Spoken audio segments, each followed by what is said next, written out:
So in e-commerce, we have some breaking news, and that is that the big, massive company, Temu, well, they're getting sued by another giant in the e-commerce space that is trying to take over just like they are. And now it's a battle. But what does this mean for us e-commerce sellers, ones that are selling on Etsy, ones that are selling on Amazon, ones that are selling on Shopify? What does this mean? It's been a problem. There has been a lot of counterfeit products that are being stolen. Heck, my wife's products are being stolen and slapped up on Temu. Just saw it the other day. So, Chris, what is this breaking news? Is there any hope for us? What's happening here? Who's suing who and for how much? And what does this all mean? Yeah, I think the answer to that is maybe, right? So in the e-commerce world, we've all been screaming, at least for the last year or so, about Temu or Temu, depending on who you ask. I believe, Scott, they actually changed how they pronounce their name because Western people were saying Temu. And so that's now the official way, but somebody I'm sure will correct me in the comments. But before that, you may remember there was another Chinese giant that was kind of in hot water for the exact same thing, and that was Shein, right? Yeah. And so the irony in this is that it's not Amazon, it's not Etsy, it's not Meta, it's not the US government. It is Shein suing Temu over copyright infringement. And the sub-headline here is, alleges rival loses money on every sale, right? Which we have covered in the past. There's no way that Temu is actually making money right now. They have, billions of dollars in the bank that they're pouring in to make these things work. But irony aside, is there any benefit to this lawsuit for sellers? Well, the first thing we have to think about is Shein in trouble for the same thing? And the answer is, yeah, there are actually a bunch of cases right now suing Shein for the exact same thing. But does this have some potential fallout that is good for American e-commerce or Western e-commerce sellers, right? This is happening in Washington, D.C. And the key points here from MSNBC were that that Shein sued Temu for copyright infringement and said that they're just stealing people's stuff, even though they have the same exact complaints against them right now. And what they said was Temu routinely steals designs and that Temu employees are stealing secrets from Shein, right? So they're getting mad when somebody's stealing their stuff, but don't necessarily have a problem stealing other people's stuff. If you don't see the irony there, I don't know how better to demonstrate it to you, right? They're saying Temu loses money on every sale. I'm not sure what that has to do with the lawsuit, but it is just kind of a nice little dig. But what their assertion is that they're using trademark infringement to help them cover the losses, right? So they're losing so much that the only way for them to start to eke out a profit is to do exactly this, right? Is to go steal people's designs. And essentially they filed it on Monday in Washington, D.C., even though they're under similar lawsuits from Levi Strauss and H&M. So, Scott, just before we get into some of the nitty gritty of this, what are your thoughts? Is this a good thing, generally speaking, that at least someone is taking Temu to court over the trademark infringement? Even though it's another company that's stealing stuff. Yeah, it's kind of funny. But yeah, I do believe that this is a good thing because it's bringing more awareness publicly. So this way here, maybe it's going to tone it down a bit. Now, I know money will, help always these bigger companies because they can hire attorneys and they can find loopholes and all of this stuff, right? But I do believe it's probably going to just, the awareness of it is going to help us e-commerce sellers in the long run, because it's going to bring the awareness to where they're going to have to be a little bit more careful. And I think by them being more careful means they're going to steal less stuff, but I still think they're going to steal stuff. So, is it really going to help us? But it is going to probably help them steal less. Right. For all my nerds out there, right? The eye of Sauron is finally upon them, right? Somebody's finally taking a look at it and saying, hey, that's a thing. So if you are Shein, Scott, what do you think is the rationale behind this lawsuit, right? You're literally in court on one side defending the same claims. What is the reason that somebody like a Shein would come after Temu for something like this in your mind? I mean, I would think because they're, number one, they're trying to bring attention, but they're also bringing attention to both platforms. So it's almost like negative press is good press like thing. That's kind of like my first thought. on all of this. I think it's kind of silly. I also think they need a tax deduction, so they have to basically spend more money so they can not have to pay so much in taxes. I mean, I'm being funny there, but I really don't know, like, if you were someone that was a thief and you didn't want to bring attention to the thing that you're actually doing, like, why would you do it? So part of me's a little bit confused as to why they would do it. I'm curious what your thoughts are, why they would do it. So I love that analogy. You're like, it's a thief bringing attention to himself, right? You and I go rob a bank, and then you steal from me, and I go to the cops and go, he didn't give me my half of the bank robbery. That's right. That's exactly what's going on. So what's the rationale behind this? The rationale behind this, Scott, according to the lawsuit itself, and the response from Temu to this is exactly what my response and your response has been, is it's about market share, right? So they're saying, hey, Temu, those people over at Temu, they have artificially lowered prices, and they're luring, right? Like that crazy guy with the van and candy, luring unexpecting US customers into downloading their app with promises of really low pricing, something Shein also does, right? And Temu's not profiting from the sale. Last time I checked, there's no legal requirement that you make profit on a sale, right? But they're just digging that in because their argument is they're doing this. It sometimes happens on our platform, but the real reason they're doing this, because the only reason that they're not just totally bankrupt right now, is because they want to encourage their sellers to infringe on the IP rights of others and sell substandard products, because that's the only way that they can keep that low price guarantee going, right? So the entire rationale of this is, hey, they're doing this thing, and it turns out it's because they are taking over US market share, right? And we've talked about that in the past.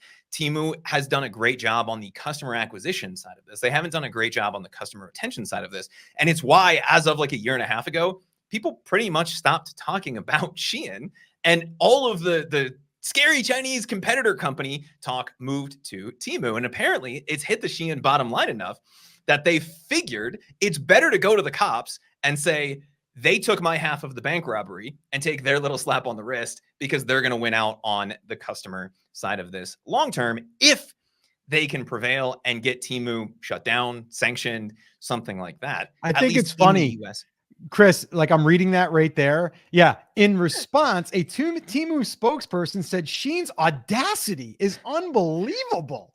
The nerve. Do you know what's unbelievable, spokesperson for Temu, is that you're looking at your platform and you're seeing that people are stealing designs and slapping them up and putting them on your platform, and you're okay with that?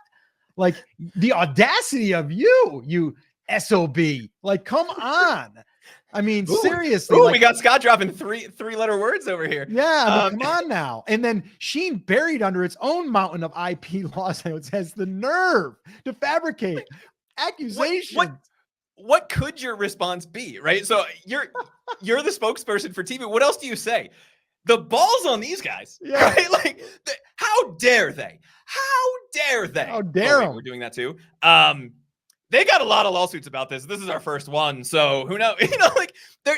Oh my gosh, Scott, have you ever seen the meme of all the different Spider-Men pointing at each other and blaming one another? Yeah. That is this lawsuit, right? It's like, you did it, you did it, you did it. It's all the same person, right? They're all just pointing at each other and going, hey, because it's all about customer acquisition. They don't actually care about the trademark infringement. They care about the market share. And what they're saying is, as these two jockey for market share, they've taken each other to court on a bunch of different things. Temu sued Shein last year over a very similar thing, right? And then said they use mafia-style intimidation of suppliers to bully them into exclusivity agreements, right? Which is hilarious, given the things that have come out about Temu going to sellers and saying, if you don't sell this, we will just take at this price, we'll just take your design and we'll use some not so legal labor potentially to create this at a cheaper price, right? Yeah. And so there's been a lot of news coming out about Temu going to sellers and saying, you have to discount this way, or we're either going to kick you off the platform, or maybe the exact same product that you sell just pops up somewhere else. So it really is Spider-Man the whole way down. And from an e-commerce perspective, right? Does this help us, hurt us, or is it just us sitting here laughing at it and saying, well, nothing bad is going to come out of this, but is there a potential? I think upside? the latter. I definitely think that it's just, to me, it's humorous.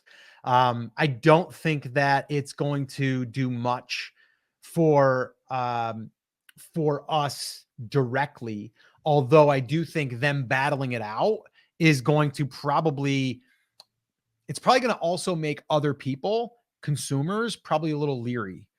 All right, because of that. Now, not some people don't care, right? They don't care that it's infringing on someone's, trademark, copyright, like whatever.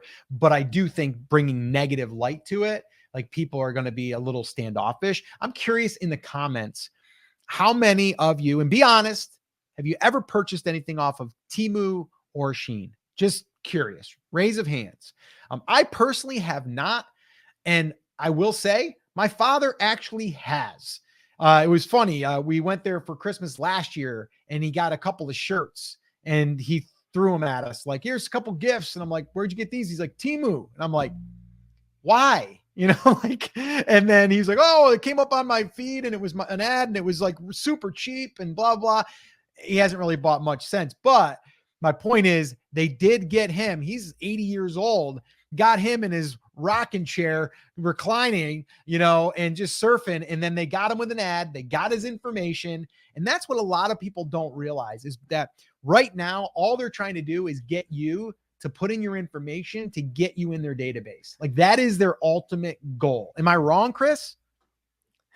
No, and the way you phrase that made it sound like apocalyptic, right? Like they want you in their database. The real reason they want that, it's about the customer acquisition. They know if they can get you, then they can probably get you again and again. Temu has struggled with that up until this point. Scott, the other thing in this lawsuit that really stood out to me that made me laugh is it was almost 80 pages. And they listed a bunch of times where Temu has listed products that they ripped off from Shein, right? If you're hanging out on YouTube, you've probably seen some of the YouTube fashion people that had that exact complaint about Shein, right? They showed some of their products on their YouTube videos and then magically it showed up on Shein, right? Like same thing going on. I think in terms of e-commerce sellers, the worst thing here that happens is we get a good laugh out of it. The best thing that could possibly happen if you're selling on competitive platforms like Amazon, Etsy, or your own Shopify, WooCommerce, e-commerce store on whatever platform you're doing it on is that we get to gain back a little bit of market share because you lose the consumer trust. And Scott, you may or may not remember, did you ever hear the name Wish.com? Yeah. You remember when Wish was going to be the Amazon killer? Vaguely, yeah. I didn't pay too much attention, but yeah, I do recall they were trying to come on the scene. And they took market share in a very similar way to both of these companies. And I don't even know if the website exists anymore. Like, I don't know when the last time is I saw anything even mentioning them. Right. And so it's one of those things where, worst case, we get a good laugh out of this. Best case, we get to see some market share and some higher quality products coming onto the market. But the thing that's the biggest surprise to me out of all of this is that it's not a major competitive platform in the US. It's somebody else who's been caught repeatedly doing the same exact thing. I'm happy to let them spend a couple $100 million on lawyers to define what the definition of the word in is, right? Or whatever it is that they're going to end up fighting over when it finally gets into court. They can fight it out for all I care for the next 20 years, and we'll see what happens as a result of it. Yeah, so there's your breaking news for the fight with Temu and Shein. Stay tuned for another episode of the Battle of the Giants. I don't know. that started out with a lot of velocity and just kind of fell off. To me, this is hilarious, right? This is one of the best things I've seen in a long time. And I really do think that the bank analogy, the bank robbery is the best analogy for this, right? Like, hey, he stole my stuff. And like, didn't you guys just rob a bank together? Yeah, but it's mine now, right? Like, but you didn't give me my half. And what I haven't done, because I just saw this morning, is I haven't gone through the 80-page complaint, because apparently in the full complaint, they have images and descriptions of the things that Temu listed that were originally Shein products. I'm curious if any of those 80 examples are the things that Shein got in trouble for. I don't think their lawyers would be dumb enough to include those as examples, but given how silly this lawsuit seems, generally speaking, you never know. So I'm going to do a little bit of a deeper dive. And if I find anything else that's amusing, I'll let you know. Perfect.